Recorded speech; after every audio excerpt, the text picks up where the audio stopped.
Hello, everybody. Welcome into Sports by GSMC Podcast Network. I'm your host, Jeremy Lapidus. Today is Friday, December 6th. I hope everybody is having a great day so far. As always, every Friday, we go through our game picks. That means college football championship game picks, a couple of them kicking off already, and NFL picks, as well as breaking down the exciting game on Thursday Night Football that saw the Lions not only clinch a playoff spot, but do it in walk-off fashion over their rival, the Green Bay Packers. We'll talk about all of that and more coming up in just a second, but before we do, remember, if you would like to be an even bigger part of the show than you already are, all you need to do is go to gsmcpodcast.net.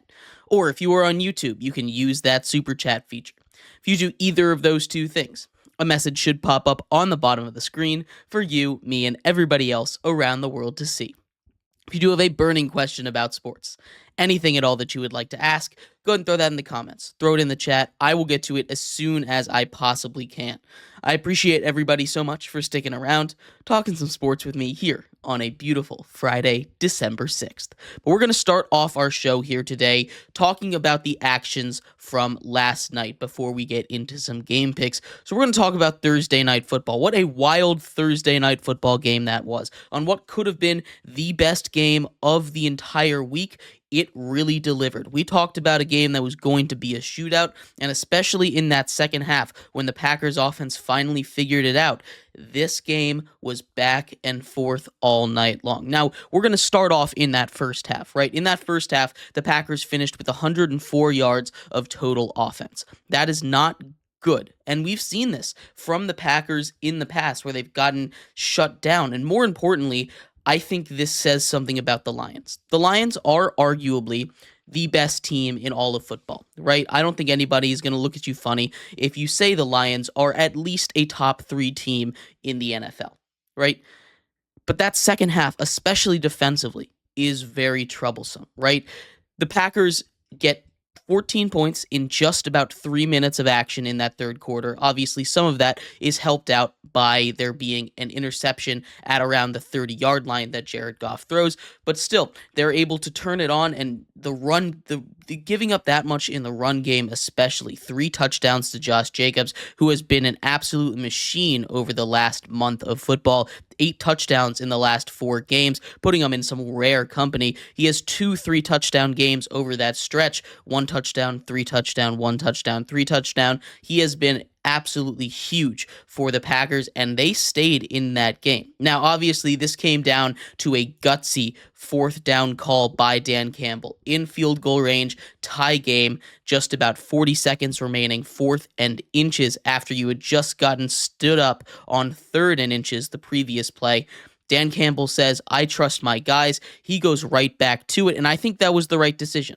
Right? The defense, well, it hadn't been playing great in the second half. With 40 seconds and no timeouts, it makes the Packers' jobs a little tough, and you have to believe in the philosophy that they've been playing with all season. The Lions come out there and they play the way that they have the entire year.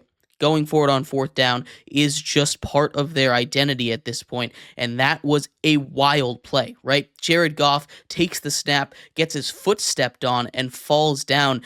Looks like a disaster of a play, one that might even end up losing them the game. He's somehow able to stay on his knee long enough to get a clean handoff into the belly of David Montgomery, who then goes and picks up 7 or 8 yards on the ground there. That was a huge play. Obviously, that was the final play of the game before the field goal attempt was up, and Jake Bates, who's been clutch all year long, only missed 1 kick, goes out, nails it, his 4th kick in clutch time to take the lead or tie the game in the 4th quarter or later. 4 for 4 on all of those. He has been incredible as a rookie for the Lions, but breaking down this game just a little bit more. Obviously, the Lions clinch a playoff spot. They're the first team in the NFC, and actually the only team in the NFC, to currently be locked into the playoffs. They're sitting now at 12-1. They've won 11 straight games. That's the longest winning streak in the history of the Detroit Lions. And the Detroit Lions don't have a very long history of being successful, but this team has dominated despite injury. We saw that, I think, really play a big part in that second half, but they've had guys really step up when they need them to. Not just on defense, who they had plenty of replacement comes in for, but Tim Patrick.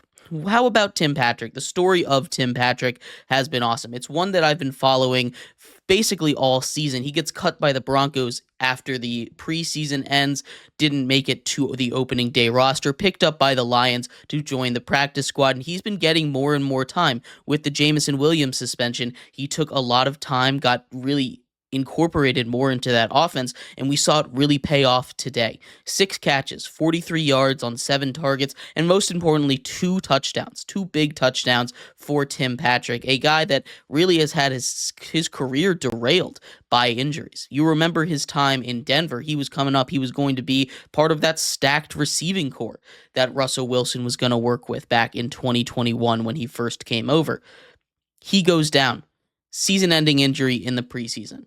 The next year, he comes back, plays a preseason game, and once again goes down for the year. He missed 2 straight years because of injuries. He has come all the way back to now be a huge, huge contributor on a contending title team. I'm so happy he's back in football. I'm so glad he gets another shot because Tim Patrick is an incredibly talented wide receiver, and he showed that last night. This was a classic Lions game. Maybe not the most encouraging one as we get into the playoffs, but as we take a look out for the Lions season down the stretch here, they have clinched a playoff berth. They're safe at a minimum. They will be in. Now they're still playing for that 1 seed. The Eagles are only one game behind them right now. And right now, I think the Eagles have a bit of an easier schedule down the stretch here. So it's not going to be an absolute lock that they are going to have that home field advantage and a bye. So that's something they're still going to have to play for, at least until the Eagles fall off, if the Eagles fall off. As for the Packers, this was a loss that you don't really want to take. They fall to now 9-4. They're in that 6th wildcard position. That didn't change where they were as far as seeding goes, but it makes them a lot closer to that 7 seed and that gaggle of teams that are sitting around 500 trying to vie for that last 2 spots in the NFC. Right, the Packers at 9-4 right now have the 6th wild card. Commanders at 8-5 are that 7th wild card right now. So if the Commanders win, the Commanders are on a bye here. But if the Commanders win next week and the Packers lose, you look at this, they're tied again. Now, we'll get more into the playoff picture here, but it definitely gives you a little bit less wiggle room as you go down the stretch in a tough division. They still have to play the Vikings again. That's going to be a tough game.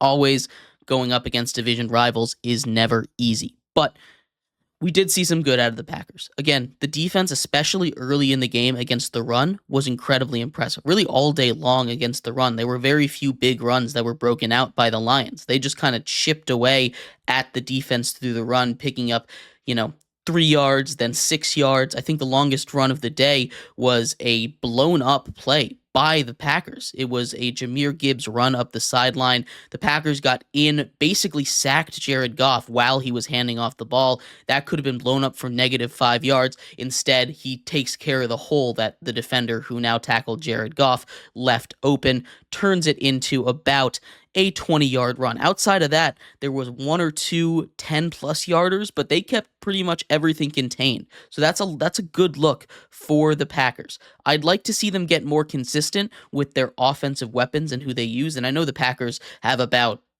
20 different weapons they can turn to. Tucker Kraft caught a touchdown. Dontavian Wicks had a big game through the air for the Packers. Jaden Reed didn't do anything. He's someone that I think the Packers need to find a way to get the ball into his hands, and they seem to do this. It's either going to be a Jaden Reed game or it's going to be a Christian Watson game. Christian Watson had a couple of big catches down the sideline, and he's really good at that as a pure deep threat. But what Jaden Reed does when he gets the ball in his hands, I want the Packers to utilize that more. And I know game plan's going to be different for every team, but I think he's a difference maker that should get the ball a lot more than he does, at least a lot more consistently. But the Lions escape with a win.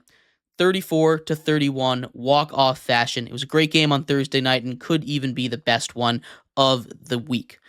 But we'll figure that out. We're going to take a quick break here. When we come back, we get into our NFL game picks. All the other games of this week, 6 teams on bye. That means we got 12 more games to go over. We'll pick all of them, explain our reasoning, and give a final score prediction. We'll be right back here on Sports by GSMC Podcast Network.